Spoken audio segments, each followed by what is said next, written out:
This is your Astro Primer for May 29th, June 5th May 29th through June 5th. All right, join me. Hey guys, welcome into Milky Way Wednesday. It's a little crazy right now as I have files that have destroyed themselves right before we started, but we are excited to actually talk about how amazing our night sky is right now. We have a very easy situation no matter where you are in the world. Let's start with the Southern Hemisphere today. Let's start with them and talk about how freaking amazing this is going to be. So, if you look at tonight, we're right here over here looking on this side of the screen. Well, the Milky Way becomes visible, and then the moon will rise 8 hours later. You know, I still think that is completely bogus from last week. Let's go ahead, change our location. As you guys know, in the Southern Hemisphere, you're most likely going to have a great night with the moon out of your way, just like we are, because it's just about new moon. And with it being just about new moon, that means that the moon rises at the end of your night. You can see how right here I have a galactic center visibility starting at 10:48 p.m. and the moon has set long before at 4 p.m. So let's go over one day. Now it's the Thursday, the morning of, and my Milky Way stops being cool at 4:01 a.m., but the moon rises at 4:09. So Astro Twilight begins at 4 a.m., while at 4:09 a.m. we've got the moon finally. And every single night the moon rises even later and later and later and later, all the way through June 5th. Our actual new moon is on June 3rd, Monday. And so we have a very, very, very, very easy time. There's not hardly anything to think about or consider or even worry about, because what we have is a completely open sky. So get out there every night. Every night is perfect for you, and it just depends on when your Milky Way is visible. Here in our area, 10:56 is when the galactic center actually rises above the horizon.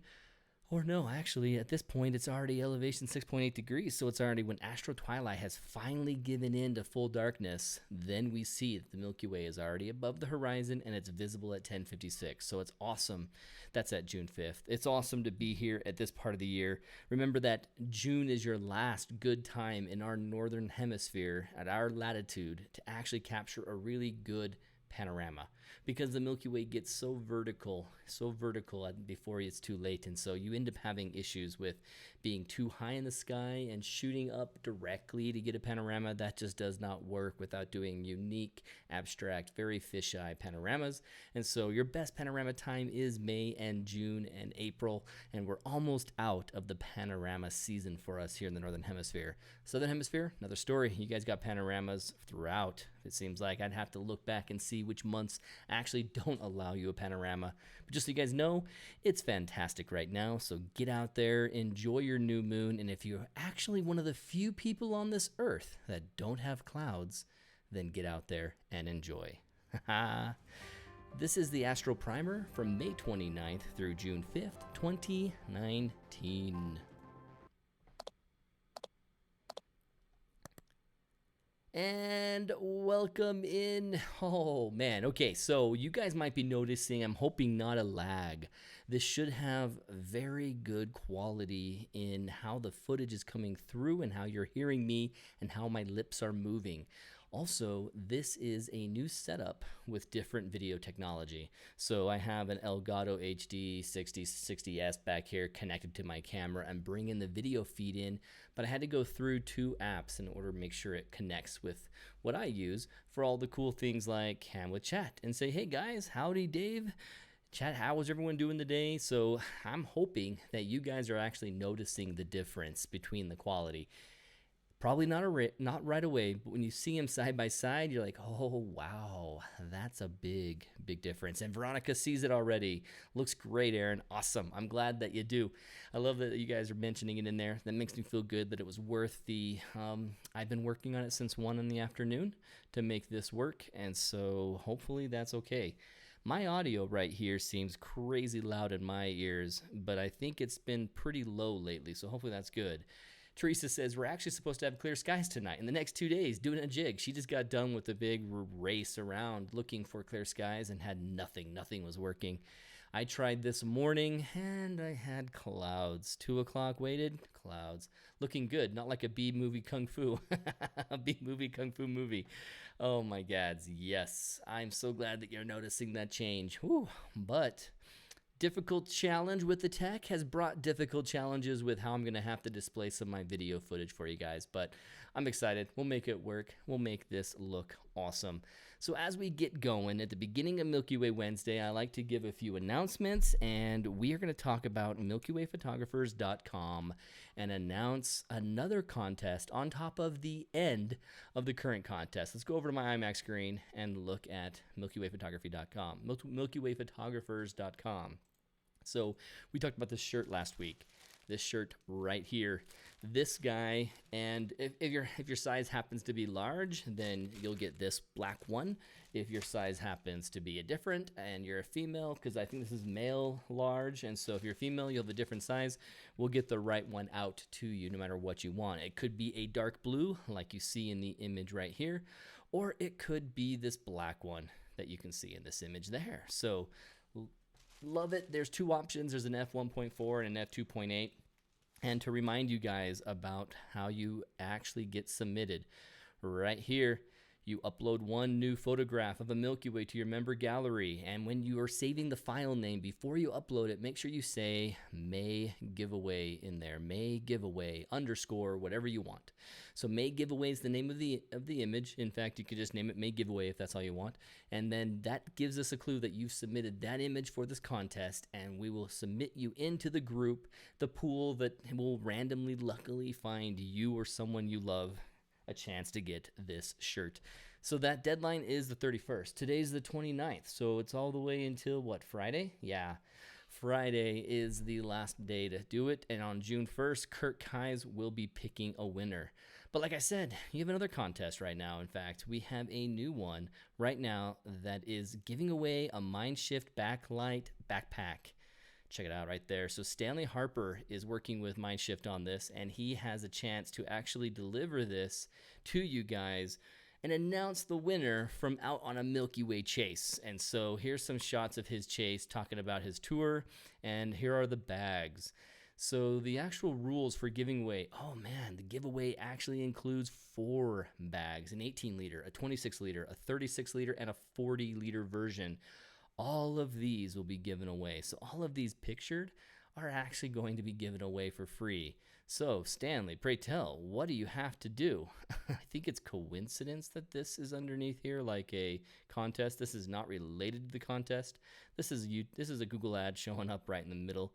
In fact, I love Game of Thrones, so that'd be cool to keep it in there, but it's distracting. So let me refresh this page just so that maybe I can see the rules without an ad in between them. So here are the rules. You must comment below by midnight June 3rd. So you see Stanley Harper's name underneath here. You can comment, I want to chase the Milky Way. I want to chase the Milky Way. I want to chase the Milky Way. Look at all of these guys who have already submitted their comment and picked the liter and size of backpack that they would want. And so what's the rest of the rules? What are the rest of the rules? In your post, you must enter the following. I want to chase the Milky Way in blank, and fill in a location where you want to photograph the Milky Way. Also in your post, put which bag you would like to win. So that way, if you're wanting that 36-liter bag, you're in the running with other 36 liters who want that one. And so this is a really, really cool giveaway, and that's going by midnight June 3rd. So you have all the way until then to get that. So that's awesome. Do some Milky Way chasing. Right down here where you're gonna go. I don't think you have to actually go anywhere in order to get this by June 3rd, but you say, I want to chase it here. That's where I want to go. And then you're going to say, okay, I'm going to take this bag to that location, and you must give us permission to use your name in the public announcement, and no members of Photog Adventures or staff or Milky Way Photographers authors are eligible to enter. So my need of actually upgrading my Mindshift bag because I actually broke it in Faroe Islands. There's a clip that got disconnected. My chance of doing that and getting in on this contest is over. I am not allowed to get in. So there's 4 bags, really high odds. Get in there, make a comment on this actual post. So let me show you guys again. This post, if you go to the homepage, I'll zoom out. you'll see MilkyWayPhotographers.com homepage, and it's right there, the very first post for now, until another post is given. And once that other post is posted, you will see this move down here down below. But keep looking for the Chase the Milky Way Mindshift Backlight Backpack giveaway. Awesome. Cool. All the announcements took care of that. Let's go ahead and get rolling. I really hope that the work I did to sync the audio is working, because I look over there, I see a delayed footage of me. I look over here on YouTube and I see delayed footage of me. So I have no idea if it's working. Hopefully it is. So let's get started. You guys had this situation where you've been paying, if you paid any attention this week whatsoever, you know that there's a big discussion right now, a big one, about the things that are possibly going to be the source, the only and best source of internet for some people in some parts of the world, as well as, well, let me show you, as well as a crazy, overblown, ridiculous light pollution potential risk. And so we want to talk about I want you to imagine. Ooh, I hope you guys aren't hearing that. That was very loud in my ears. I hope you guys didn't hear that. Whew. So this is a video that I put out at the beginning of the week, and it is synced. Looks like it's working. Haha, awesome. I've actually never been synced before, so this is working. Awesome to have that. So here we go. This is the video I'm talking about with the Starlink satellites that have been released by SpaceX and the way that they're going across the sky. Every night they get a little more spread out, so they start looking more like these, you know, boom, boom, boom, and possibly even 20 minutes apart. Kirk was suggesting that that might be the number. I don't know where they're at right now, but looking at how cool this is, we really wanted to get involved in it. But what kind of nuts scenario is the Starlink satellite system? And they're not the only one that are going out. So what's it going to do for our Milky Way photography when we have lines like this? I mean, let me just play the video and you can see the animation more. Look at as these lines are going across, then it's just really covering. So 12,000 satellites on 3 different shelves of distance are going to be passing through there. And it is just, it could be like I'm drawing right now. Those lines could be all throughout the sky in our night shots if they have an albedo, or as the term is, just like the reflective brightness of an object in orbit around space. So like the moon typically is what it's referring to, but satellites also have an albedo. Iridium satellites had an iridium flare where the albedo rose to a great magnitude of like -2, or I don't know if it was -2 or what, but a huge bright glare and then go away. And so the reflective surface, the way they work with mirrors and all these satellites, they try and keep them from being a distraction and a complete, false alarm for astronomers. And so we have a big concern about them being in the way, but it's not just the light. Let's look at this article from Business Insider. Business Insider has pointed out, and many others have, that these are the first of probably the end of what is known as radio, like land-based radio observatories. And so as they're working with radio waves, these microwave radio telescopes, they can scan for faint objects. And these faint objects give off a clue, and they go, oh, okay, boom, we got something. Well, when you have this system of a bunch of satellites going around, we already have, 4,000 in the sky? We're going to get 12,000 just from SpaceX alone, not to mention what Amazon's wanting to do, telecom companies wanting to do, another place, I can't remember all of them, that were having plans to put up their own 1,000 satellite constellation of satellites out to provide internet. So when you're providing internet like that and communicating, these satellites have a radio that they're sending in information back at us. And so this is going to be completely distortion. How do they phrase it in here? The deployment will be unprecedented, the environment, blah, blah, blah, blah, blah, blah. I want to see the exact terminology for that.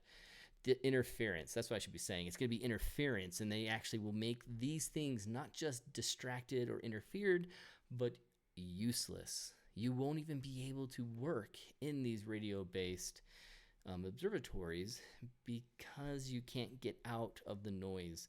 It's as if someone has just stood in front of your telescope and made it so you can't see through. And so we're going to have to move our radio-based telescopes, our microwave radio those that use microwave radios to actually check for things in the deep, move them off the Earth, past this interference zone.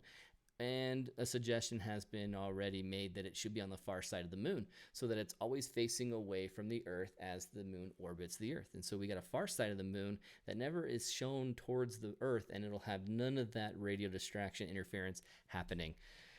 So that is part of our night sky that is crazy. Oh, they were -8, Kirk points out. Those iridium flares magnitude was -8. In magnitude, you actually have a +6 for some stars, +3. Like right now, the magnitude of the Starlink satellites are +3 to +5. But when you get towards 0 and negative, it's even brighter. I'm forgetting my astronomy lesson on exactly how magnitude is calculated, but Veronica points out, Elon Musk says we need to move telescopes to orbit anyway, and I agree. We have a lot of things to move out to orbit. One thing to consider, and maybe I'll pop over to my iPad because you guys know me as a space nerd for Milky Way stuff, but you probably have no clue that I'm working on a book for a fun adventure out in space, living on a space settlement. And this is an example of the Kalpana 1 space station that could orbit the Earth. This guy is going to orbit at a certain level, and they can have 1,000, 2,000 people, I think, live in this size one. There's a Kalpana 1 that's mini. And using this as the setting of my book, I have a lot of fun coming up with this. And so when you're thinking about a space settlement orbiting Earth, can you imagine what kind of albedo that will put off? That is going to be nuts. I mean, you look at this thing, imagine it being close enough to the Earth to be in a good orbit. I don't know if it's going to be geosynchronous or if it's going to have a different orbit, but it's going to be really big, really distracting. Imagine the beam of light that it would cause if it's moving at a different pace than the stars. If it's moving in geosynchronous with us, then it'll just be an object that's permanently in certain locations just in your way up there in the sky. As the stars will move around it, but it orbits with the Earth and keeps over one point of the Earth. And I mean, there is crazy cool things like this that our technology is going to put up there in orbit. And it might be something in 200 years or 100 years that we don't have Milky Way photography, as there's this really obnoxious giant, the name flitted right out of my head. There's the different types of space settlements, and there's I can only say Kalpana 1 now. Why can't I think of it? O'Neill Cylinder, the Stanford Orbis, I can't pull any of these words out of my head right now. I wasn't planning on talking about it, but these kind of things can be major distractions and can be a complete ruining element of our night sky. So as we progress technology, we're going to have things that are going to get in the way. And the last thing I wanted to talk about when we talk about light pollution is something that those of us who were privileged to be at the Nightscaper conference this year over in Moab in May, we were at the Nightscaper conference. One of the presentations gave us this stat, and I have her actual PowerPoint in my Gmail, and I'm realizing I didn't pull it down. So let me go ahead and pull it up. Betty Maya Foote, she is working with the International Dark Sky Association, and so I want to pull up this graphic for you guys, and I'll just download it so that I can open it up easier. Cool. So I'm opening up this PowerPoint. Oh, I just want to see it. Just let me see it. Come on, Google. It did on my other way. Okay. For my phone, I can pull it up and see it. Let's see how it pulls up now, or if it is pulling up PowerPoint. Oh, cool. I have PowerPoint on this computer. It's just going to take a sec to load. So while that's loading, let me remind you guys about the Nightscaper conference. In fact, I am going to move this over here and kill that. Put a reflective surface on it, more solar energy they're talking about. Interesting. I'm going to ask my nephew-in-law how this stuff is going to work with the new JPL telescope he's working on. He's not working on, oh, okay, you said JPL. I'm thinking James Webb in my mind, but I want to pull up the Nightscaper conference. If you guys haven't thought about going to the Nightscaper conference yet, the Nightscaper conference in 2020 has been announced, and you can join it right here. While that PowerPoint is loading, let me show you guys this. The Nightscaper conference is an opportunity to learn. This year was first annual ever Nightscaper conference, and they went on a format that showed everybody in one room and we listened to a presenter. We're going to have those big main presentations, plus we're going to have offshoots that we can have other tracks going on where people can go out and get in smaller groups and have more of an interactive learning environment, plus a chance in a smaller group to learn some of the very difficult things like, how do I connect this on Planet, and how do I work with this, or how do I do this on PhotoPills? You can work directly with an instructor who has 20, 30 people to worry about instead of 150 like I tried foolishly and ended up losing the audience as everyone's on a different section and half the people cared and half the people didn't. Oh, it was ugly. And the internet fought me anyway. So May 20th through May 22nd, it's going to be down in Kanab, Utah. And if you guys decide to go, please use the discount code Adventure100. That will give you $100 off of this price. So if you go in there, even as an alumni, you can put this code on there and use Adventure100 for Photog Adventures, and let Royce Bear know that you came here because of us and you're excited about going. And Kathy's already signed up. She would have used the code if she knew about it. We just got it from Royce yesterday or 2 days ago. Let me not show you all my emails. PowerPoint, what do you want? What are you asking? You're asking something in the background that I can't see. So let me make you go over here to desktop one. Oh, get started. Okay, thank you. Thank you. Microsoft, oh yeah. Some of these program companies that are building software, they really just get in the way, don't they? They have all these extra elements to pop in. So I want to show you this. The world of light pollution. Oh my gads. And the sadness that is what's happened out at Moab in just 3 years. If you've been to Moab, you know this area. You know you know how cool it is and how amazing it is, and you know that it has been famously a close point for you to actually get to really awesome night skies. I'm going to show you a light pollution map as we're going through as well. So let me just get that next to my PowerPoint. And so looking over here at this light pollution in Europe, you can see how these things are just nuts.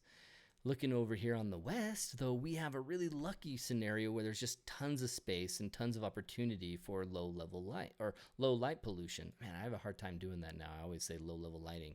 So check out how these maps work. If you're not familiar with it, the brighter the white, the red, and the yellow, and then it goes into the darker skies of green, blue, and purple, and then gray and black. So if you're out here in the black area, then it's amazing. So around Moab, they had a lot of black area. I mean, look at this.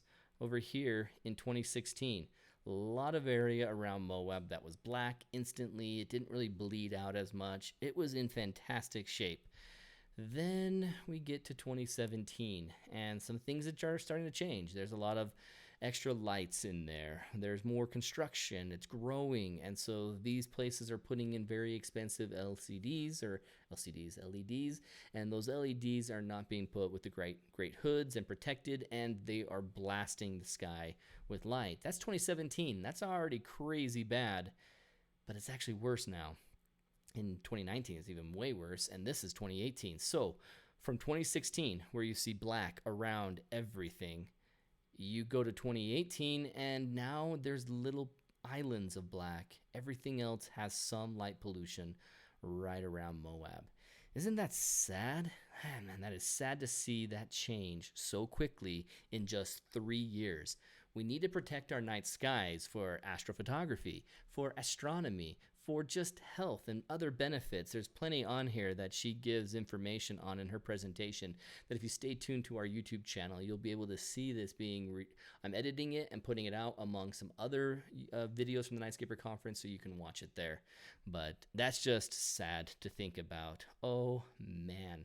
The craziness of light pollution is a terrifying, sad scenario. And so I'm really hoping that we can get that fixed and take care of that soon.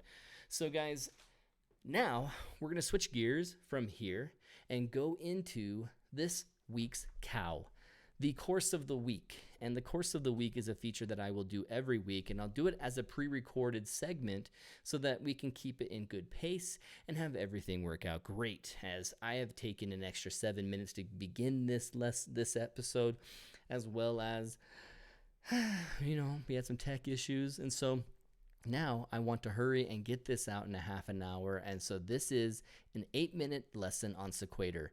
It's 8 minutes because I have to fast forward and I redo some of the video. And as I was sitting there editing it, it crashed on me as I asked for the extra time because the format was wrong. So I went back to re-edit and format it.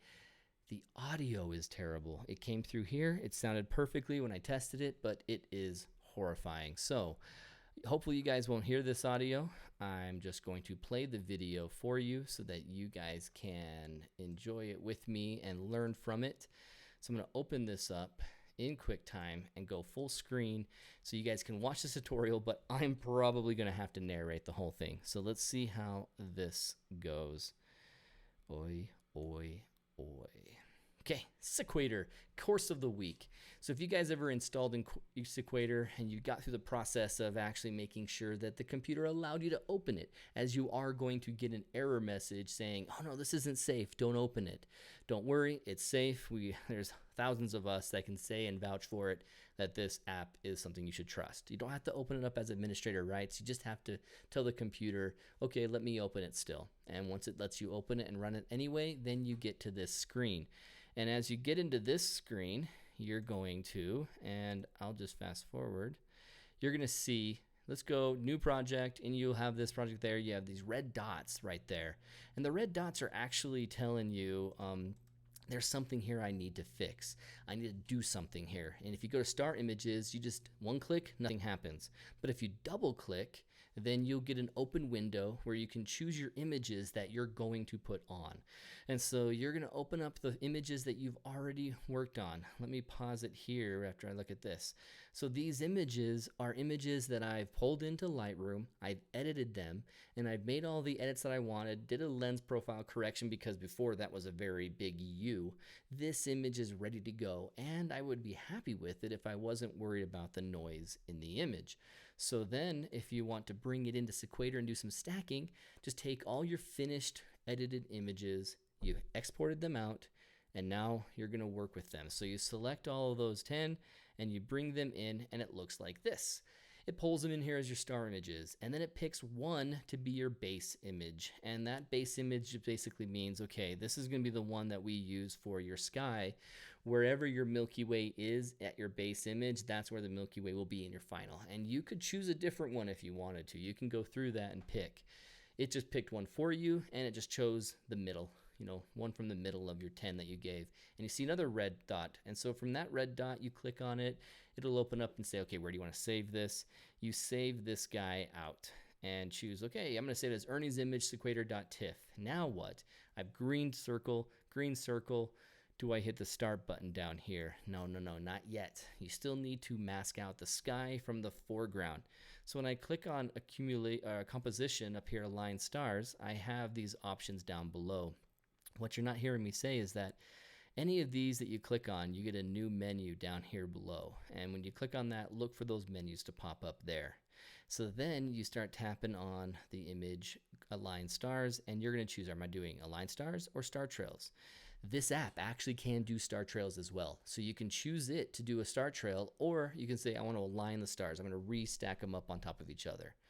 So then hit play, and I'm going to choose freeze ground because I want the ground to stay steady. I want to make sure that that ground is where I want it with the sky moving. I don't want the foreground moving up with me as it aligns the stars.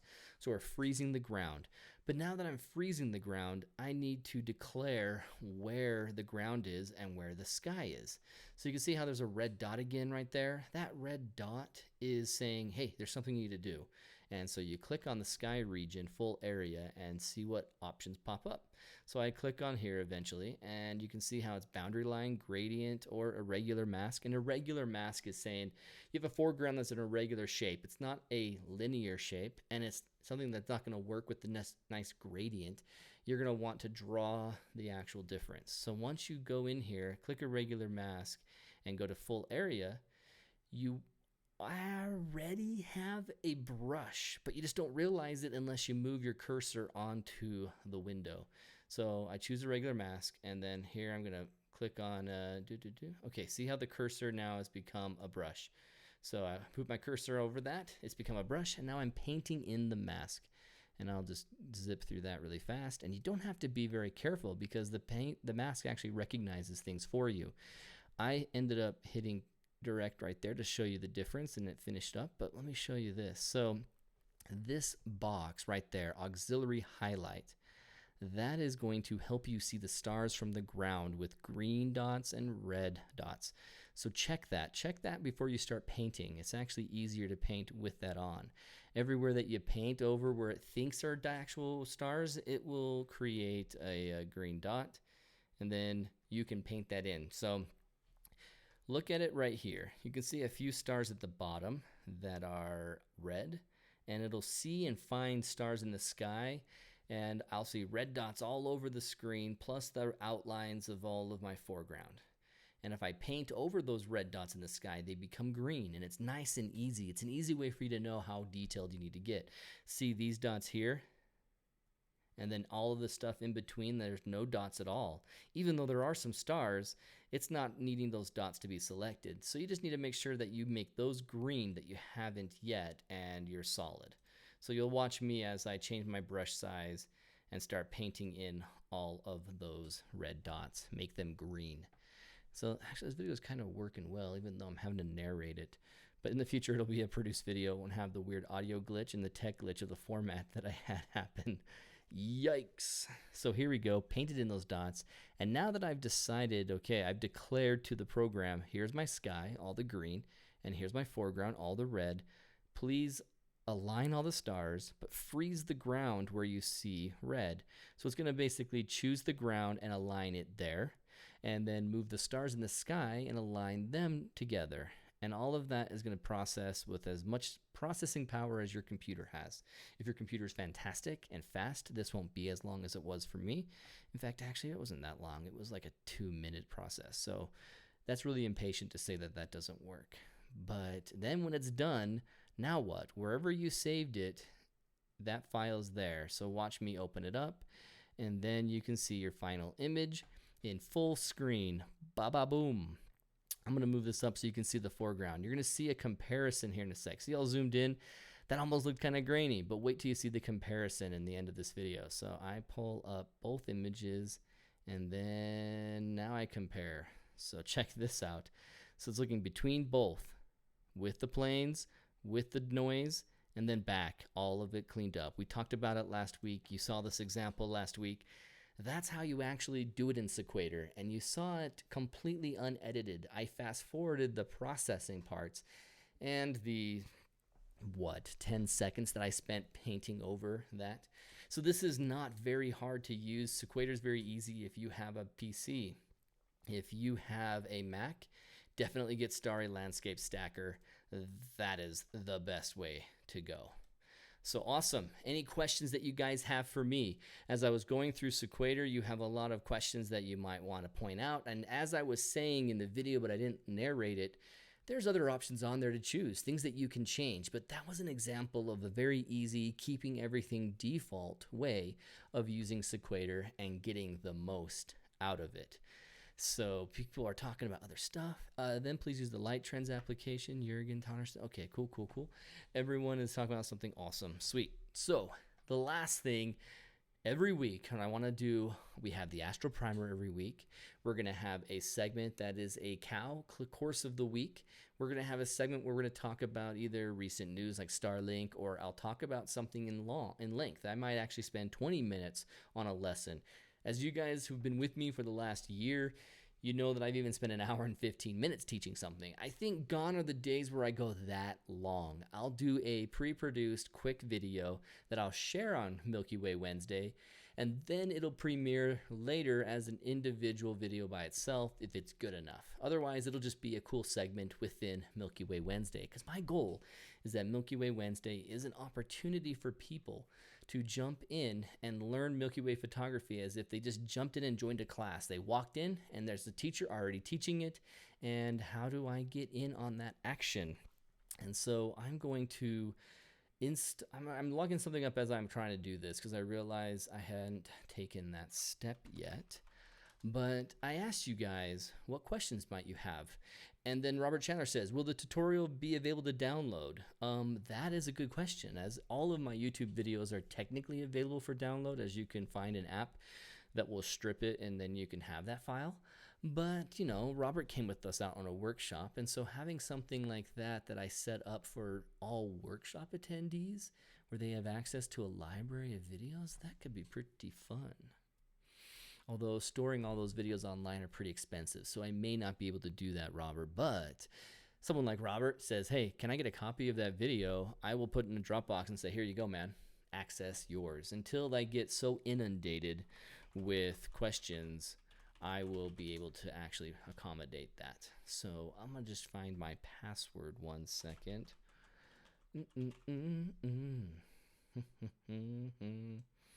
I believe it was that one. And I hope I'm right because I don't remember. Oh, good. I am right. Awesome.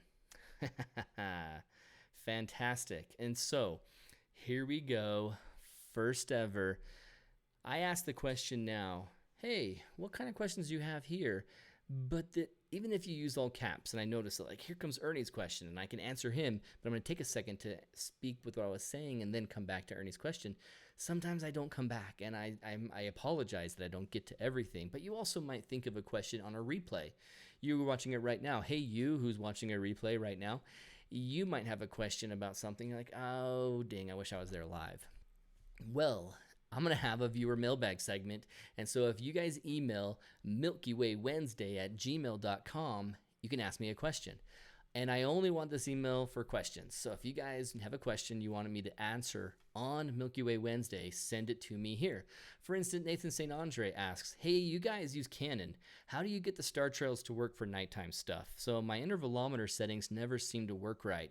Do you do it? If you do, how do you do it? So he's talking about nighttime time lapses, and he's curious with using Canon. Since he uses Canon, he can't quite seem to get his intervalometer to work right. And so how do I make that work? Well, the intervalometer situation is something that you do have to deal with one at a time. You have problems. Like, let me say it this way. As you look at my screen here in a second, boom, boom, boom, boom. Okay, moving over. You know what? Let me tackle Ernie's question real quick. I'll be out to shoot the Starlink photos after this. What lens will you recommend? You know, they're going pretty fast and they're kind of separated, and so maybe wide angle will be your best bet. If you can have two cameras going, I would have one wide doing a video and have the other one that you can zoom in and find it and also do a video.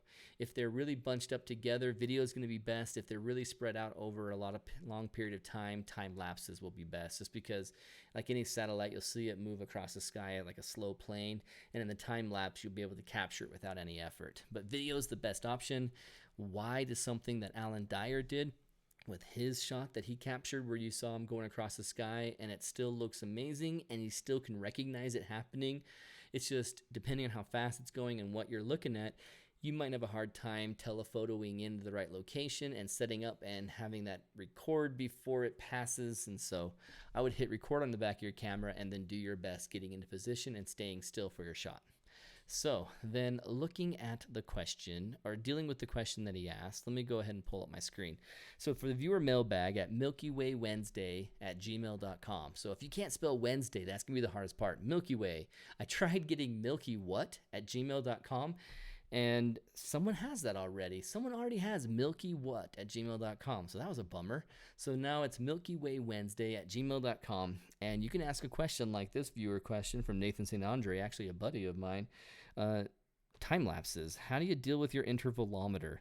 And this is something that's going to take me a little bit of extra time. So if you guys have to go, thanks for being here. Awesome. But I'm going to take a little bit of extra time right now. Ernie asked both wide angle and telephoto. Yeah, definitely. I would go wide angle to make sure you capture it as you point in the direction you expect it to be, and telephoto when you actually see it and then can adjust. So time-lapse intervalometers, you will have the question of interval. You will have the question of shutter, and they might phrase it differently too. I think I've had an intervalometer that just said duration instead of shutter, but it was dealing with duration. You also have intervalometers that will ask, let me just pull up my Canon 6D real quick.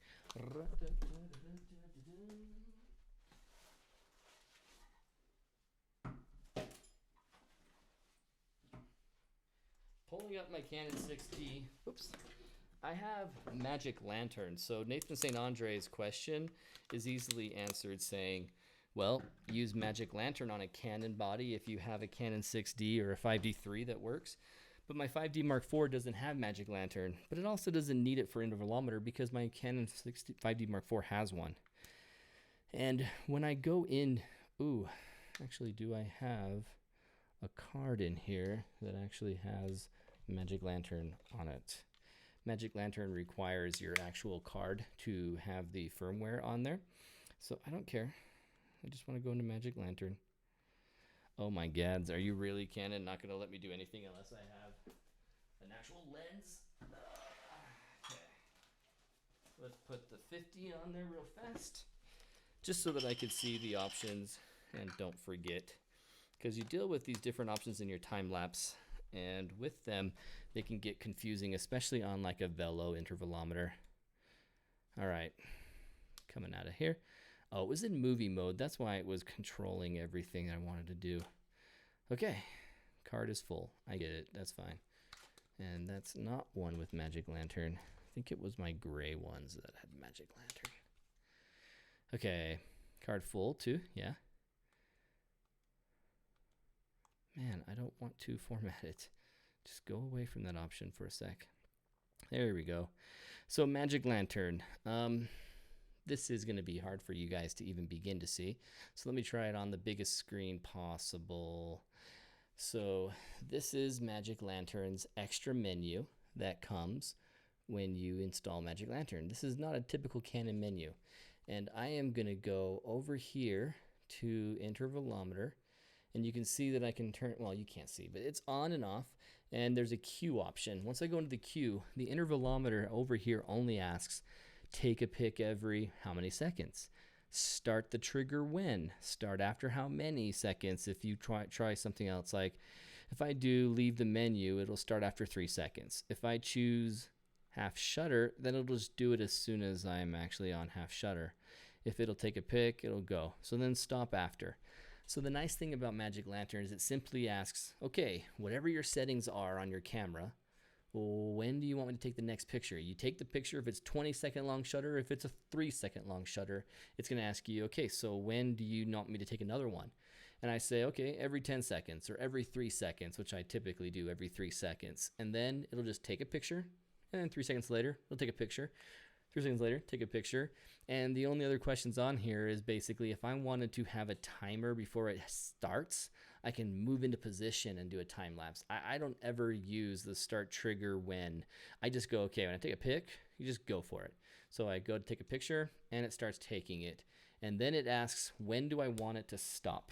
Well, don't ever set your intervalometer for a time to stop, because you can always stop it when you want, but you can't take it back if it goes 400 images and you realize, oh, I wish it could still keep going, and it stops. So now I started again, and you have that hitch in your time lapse. So you don't want that. So make sure that you tell it that you are, just don't tell it anything. Let it go forever. So you're gonna get interval, shutter, and I think you might also get duration to ask about, how many images or how long. What else does these intervalometers sometimes ask? Sometimes how they phrase it with the, I can't remember the word, but it's basically saying that timer for like a 2-second timer before each image, or before the first image, how long do you want to go? Man, I should pull up an actual intervalometer and do a better example of this, Nathan St. Andre, but it is confusing with this one thing. So let's just focus on the one thing that really messes you up, and it's the interval. Some intervalometers will say, okay, my interval, I want it every 3 seconds, but I'm capturing it at 13 seconds shutter. So my shutter is 13 seconds. Some intervalometers will go, okay, well, every 3 seconds, I'm going to take a picture, and then I'll go for 13 seconds, and then I will take a picture after 3 seconds, then I'll go for 13 seconds, then I'll wait 3 seconds, then I'll take a picture for 13 seconds. Some will recognize that you just want the interval between each image, no matter how long the shutter is, to be 13 seconds. But I found intervalometers that confused the bejesus out of me because they wanted me to factor in this number plus my interval. So when I when I click my shutter and I actuate it, it's going to say, okay, start counting. And here's my 3-second interval. But then it also wants to account for the 13-second shutter. So I'll just do that real quick. 10 seconds, 13 seconds. So now it's accounting for this as well. So the number I shouldn't have put was 3. I should actually have put 16 seconds for my interval. If I tell my interval is 16 seconds, it will start a shot, go for 3 seconds, and then capture for 13 seconds, and then go. So what will typically happen, I should say it correctly. It'll start taking a picture. It'll do it for 13 seconds on your shutter. When it ends, now it's counting the remaining time left to 16 seconds. You wanted 3 seconds, so now you're going to have it wait for 16 seconds for it takes. So as it starts its clock here and ends its clock here at 16 seconds, your shutter could be 4 seconds, 8 seconds, 13 seconds of that 16 seconds. That's entirely up to you, but the intervalometer knows I'm going to turn it on here, wait 16 seconds, turn it on again, wait 16 seconds, turn it on again, and so forth. And so you just need to know whether or not your intervalometer is reacting that way or if it's reacting the way that I've experienced too, where it just says, okay, in between each shot, how much time do you want? Some are smart enough to know your shot finished, now I'm counting. But it doesn't typically have that, especially on the cheap intervalometers. They just know that you've hit the button, and now I'm counting up from that point. And so if I want a 10-second, my shutter is going for 30 seconds, and I want 10 seconds in between, my interval is 40. If my shot is going to be a very quick sunset, and I'm seeing it at like half a second, and every 3 seconds is when I want to capture it, I'll set my interval for 4 seconds. So it'll capture, wait roughly 3 seconds, capture, wait roughly 3 seconds, capture. And so you can set your interval adjusting for how long your shutter is. So hopefully that makes sense. In short, in summary, you make sure your interval is including your shutter plus the time you want in between each shutter. A lot of times, your time lapse, you just want it to take as fast as it can, just as soon as it's done, and it'll go and just capture again. Take the shot, capture it again. Take the shot, capture it again. Especially with Milky Way stuff where you end up with 15-second, 13, 8-second long shutters, and you just wanted to capture another one right away, go for it. Just have it go for it. So any other questions come through? Cool, I'm not seeing anything there. The mailbag is one segment of the very end of Milky Way Wednesday, and also the adventure and misadventures. And so I'll just do those real quick from memory. Kevin tells me his misadventure of where he had his camera set up. He got the focus perfect. He went to capture the shot of his first shot of a time lapse, and he's like, I'm stoked looking at this. Okay, this is great. I don't want this focus to move, so I'm going to go ahead and tape it off with some gaffer's tape. So he goes up there, tapes it off with some gaffer's tape, starts his time lapse, and leaves it for an hour and a half. He comes back and finds out that when he was taping off his focus ring, boom, he moved it just a little bit.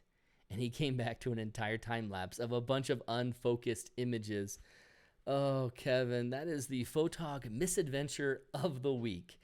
And then as far as an adventure goes, we haven't gotten one this week. We have another misadventure from Brian that I'm going to use next week for that misadventure. Oh, no, actually, I wanted to tell it today.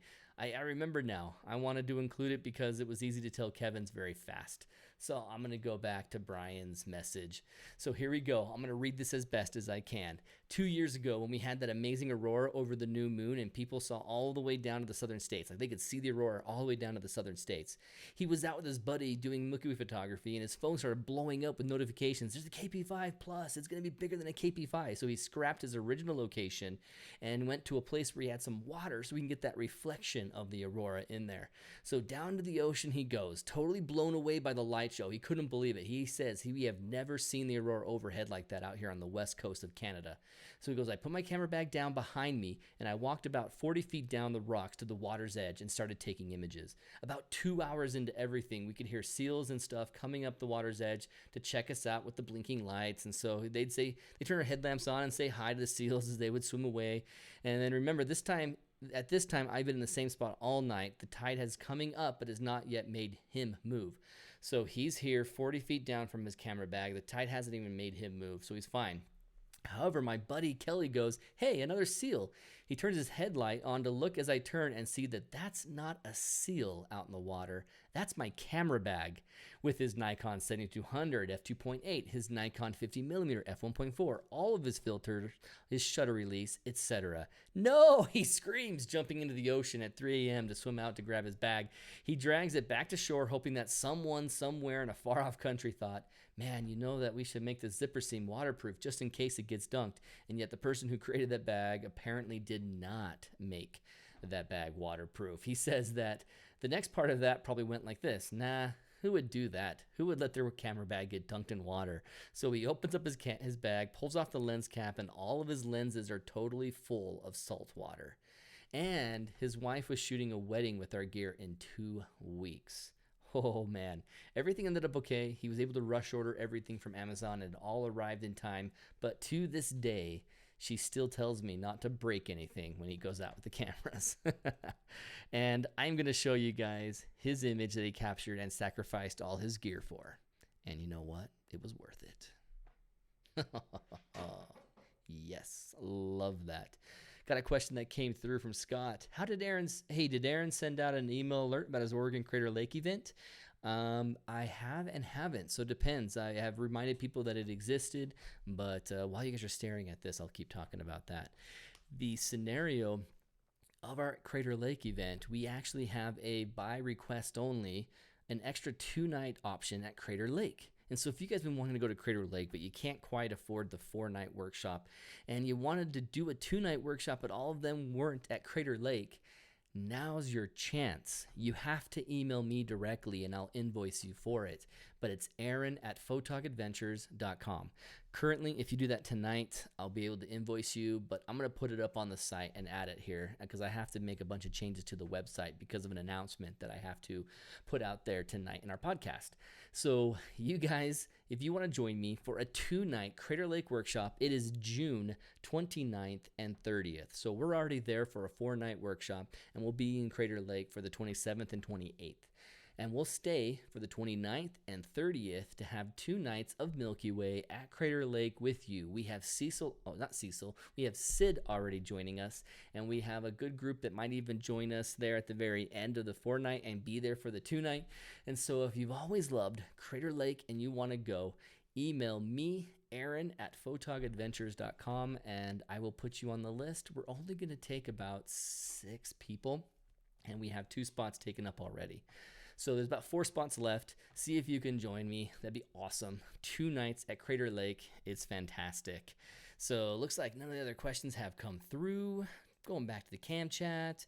You guys, thanks for joining me for Milky Way Wednesday. It ended up being the entire hour, but with a couple things better and working like this footage. I love the quality of the camera footage. If you compare this to a one side by side, you'll see it. I'm curious about my test that I did earlier. I wasn't wearing something very attractive, and so I don't want to show it to you if that's how it turned out, but maybe, just maybe, I was wearing my better looking clothes at that point, and I can show you guys side by side and you'll see what I'm talking about. Let's see, that one, recording, that one. Okay, yeah, I can show you it side by side. I have a hat on, so it's holding off on my baldness, and I've also got a I got a hoodie on instead of just my white undershirt. That makes my manly moobs look amazing. So let me go ahead and show you guys that screen to end this, to show you why it was worth for a little bit of hankiness today. This is the difference. So here we go. This is the footage that I typically get from a Milky Way Wednesday, and this is the footage that you might be familiar with. I have a little bit of a delay actually. I still have a delay. I'm fixing a delay in my audio, and so I'm talking. You can see that, and now here's this. This is the new one, but with a little bit less ISO than I have right now. So you can see the difference side by side pretty clearly, I hope. You can see there's artifacting and craziness in my head versus the artifacting in this. Can you see it? No, not quality, quality, not quality, quality, not quality, quality. I hope it comes through as awesome as I wanted it to be. It is such a fantastic, I'm back. It's so fantastic to have this technology working better, looking nicer. I'm excited to be back here every Wednesday. Next Wednesday will be a pre-recorded entire episode because I am gone in Escalante doing a workshop with a buddy, and we will be gone until Friday. And so we're going to be enjoying Escalante. The weather has been bad this week, but next week is looking very promising. Very excited. There's still some slots open if you have a urge to be a very impulsive last minute joiner. You can come with us next week. We're going to Escalante. We have some spots available. So let me know if you want to do it, or just go to the website photogadventures.com/adventures and you can be there at a workshop. Or if you just want to go to photogadventures.com and click on workshops right there, you can join me for the Escalante workshop still. So it's our last one this year, except for, no, we have a 2-night one in July. So we have that plus the 2-night one in July if you wanted to see Escalante before the time is up in 2019. But I'll be announcing the 2020 workshops here coming up soon. So guys, thank you so much for joining me. I appreciate you guys coming on Milky Way Wednesday and learning Milky Way photography with me. I haven't had a chance to catch up with all of your comments and at all today, so hopefully it was fun for you. I will see you guys later. Talk to you guys next week. I'll talk to you guys in 2 weeks live when I'm back here for the live Milky Way Wednesday. Remember, next week will be a pre-recorded one. So have a good one. Get out there with your camera. The best time is right now as we're coming into new moon and after new moon. No night is bad for Milky Way photography as long as you don't have clouds. So see you guys. Have a good one.